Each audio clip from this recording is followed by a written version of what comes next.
छत्रपती संभाजीनगर जिल्ह्यात मतदार यादीच्या विशेष पुनर्निरीक्षणाची प्रक्रिया सुरू असून तब्बल 6,12,392 मतदारांची नावे यादीतून वगळली जाणार आहे, अशी माहिती समोर आली आहे। विशेष म्हणजे 2024च्या विधानसभा निवडणुकीत विजयी उमेदवारांना मिळालेल्या मतांपेक्षाही वगळल्या जाणाऱ्या मतदारांची संख्या अनेक मतदारसंघात मोठी बघायला मिळाली। बघूयात या सगळ्यांसंदर्भात सविस्तर आढावा। छत्रपती संभाजीनगर जिल्ह्यात SIR अर्थात विशेष सखोल पुनर्निरीक्षणाचे काम 42 दिवसापासून सुरू आहे।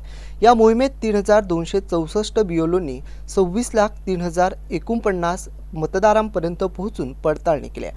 त्यानंतर जिल्ह्यातील 6,12,392 मतदारांची नावे यादीतून वगळण्याची प्रक्रिया सुरू आहे।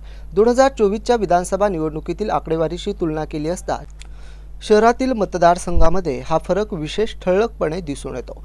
फुलंब्री मतदारसंघात विजयी उमेदवार अनुराधा चव्हाण यांना 32,501 मताचं मताधिक्य मिळाले होते, तर 66,346 मतदार वगळले जाणार आहेत। औरंगाबाद मध्य मतदारसंघात प्रदीप जयस्वाल यांचे मताधिक्य 8,119 असून 1,17,311 मतदारांची नावे वगळली जाणार आहेत। पैठणमध्ये विलास भुमरे यांचे मताधिक्य 29,192 असून 38,327 मतदार वगळले जाणार आहेत। तर औरंगाबाद पूर्वमध्ये अतुल सावे यांचं मताधिक्य 2,161 असताना 1,17,001 मतदारांची नावे वगळण्याची प्रक्रिया सुरू आहे। सिल्लोडमध्ये अब्दुल सत्तार यांचे मताधिक्य 2,420 तर वगळले जाणार आहे, तर मतदार 47,318 आहेत। गंगापूरमध्ये प्रशांत बम यांचे मताधिक्य 5,015 असून 57,348 मतदार वगळले जाणार आहे।